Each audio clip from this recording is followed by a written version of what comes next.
What's going on, everybody? Welcome back to the channel. So I will be making schedule predictions for every single Power 5 team in college football for this upcoming season, and I'm also going to do a subsequent conference standings video once I finish every single team in a specific conference, just as a synopsis video of all of my schedule predictions, and those are going to be coming out later on into August as we get closer to the start of the season. Right now, I've got to get through all of the individual teams first in every conference in the Power 5. So let's go ahead and get into the Virginia schedule predictions. So some quick thoughts on the Virginia program as a whole. Heading into 2022, and Tony Elliott taking over has to be the biggest talking point here. Just seeing how he does in year one at Virginia, he takes over a decently strong roster that has some promise, but certainly isn't ready to compete for the ACC title or anything like that. I do have faith in Elliott's abilities, though. I think he's going to be able to field a respectable and decently strong team in 2022, and I think he really has the potential to start to get them to keep getting better in the years to come, to continue to build on that. I've really liked what he did as the OC under Dabo at Clemson. I think he's going to be a strong candidate there as a head coach in Virginia. They don't have anybody specifically on the roster that I just find super intriguing, but they have a lot of unknowns as a team right now because they are in year one under a new head coach with a new system, first time head coach and all. So that, you take that little bit of intrigue and you combine that with the decent amount of talent on the roster. They're certainly not one of the most talented rosters out there, but they're better than a lot of them. They're a solid roster. And you get a little bit of intrigue, and then you throw in that they're also in a conference where there's a lot of that mid-level team, in my opinion. There's a lot of good but not great teams in the ACC, and you get some interesting possibilities heading into next season and then beyond as they go to build off of that. So let's go ahead and look at some games on the schedule that just aren't worth talking too much about because the opponents don't have much of a chance of winning, barring something absolutely catastrophic, and those games are Richmond and Old Dominion, as well as at Illinois, in my opinion. So at Illinois, I'll throw it in the talking points here just because they are a Power 5. They are a decently good team. I just don't think that they're on the same real level as Virginia. They're a decent team, and they are on the road there. So again, it's a game that Illinois could put up a fight in. I don't expect them to just lay down. It could be close. I do think Virginia gets the win there, though. I think Virginia is a better team, and even in week 2 under a new head coach, I don't know. I just think Virginia is a better team there than Illinois. Even on the road, I've got them winning that one probably by 2 or more scores. So not in the same category really as the Richmonds and Old Dominions of the world, but I just don't find Illinois to be a very tough opponent for Virginia either. And so then in week 4, though, they go at Syracuse, and this is one where I think Virginia is the better team. I think they probably win this game 7 times out of 10, but I do think they slip up here and get an upset loss to Syracuse, mainly because for Syracuse, I think they're good enough to pick up an upset somewhere along the schedule, and this spot kind of made the most sense for me for the Syracuse side of it. Now, Virginia could very well win this game. I think they are the better team than Syracuse. I don't think they're dramatically better than Syracuse, though. And being on the road, it's on a Friday night, so that's kind of a weird setup. You're in year one under a new head coach trying to get focused early.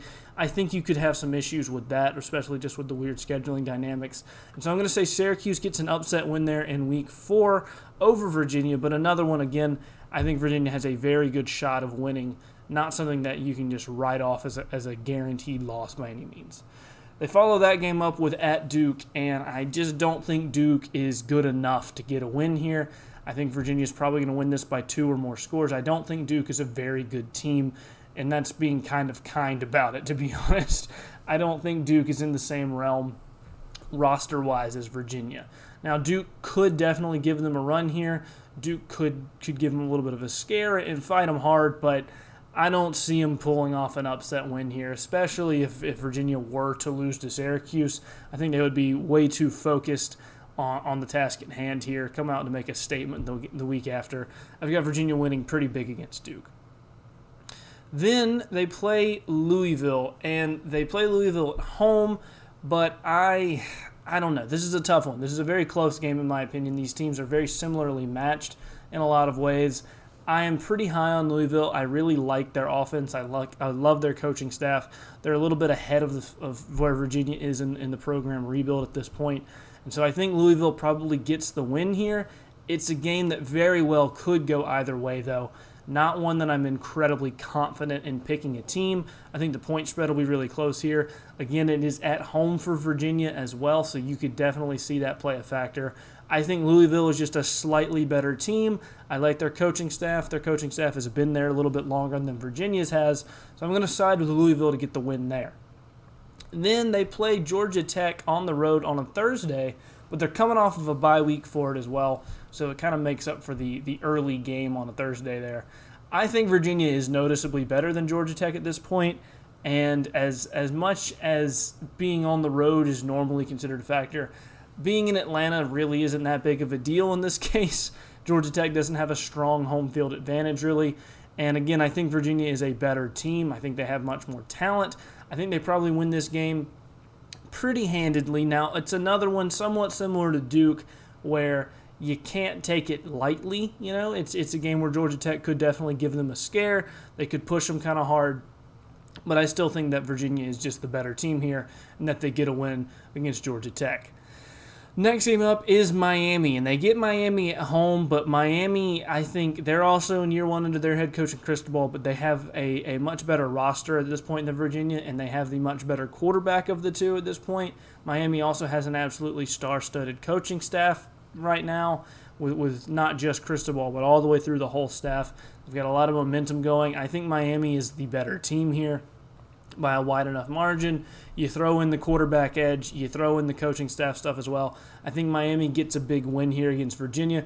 Now, another one where Virginia has a good shot. Now, they're not as good as Miami in my opinion, but they're not worse by enough of a margin to make this game unwinnable by any means. This game is very much winnable.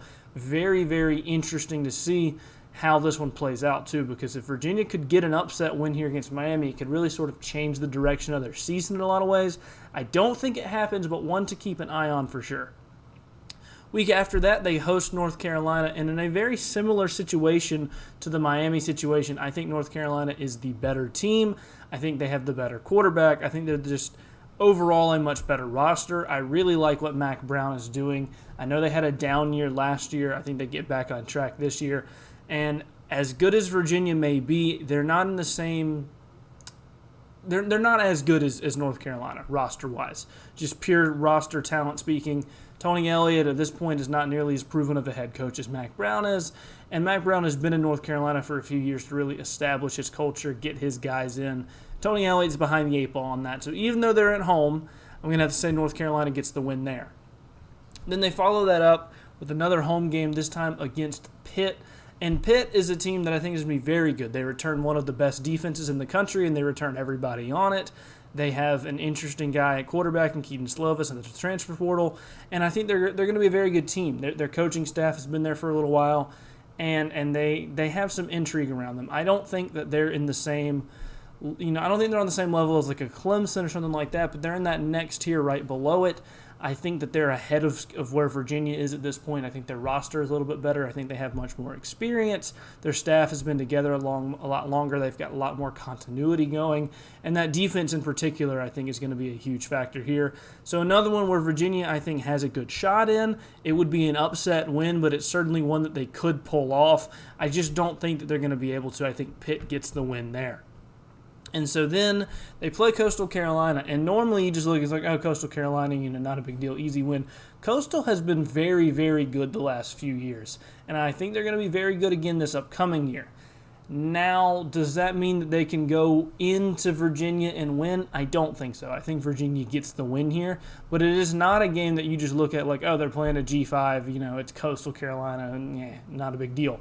It's a big deal. Coastal is a very good team. They're not a team you can take lightly, and they're not a team to just overlook by any means. And I think it'll be a really interesting game, especially on the Coastal perspective, to see how they match up with, I think, what is a solid mid-level bowl-eligible, Power 5 team. I think Virginia gets the better of them here. I think Virginia gets the win. They are the better team, in my opinion, but definitely one to keep an eye on.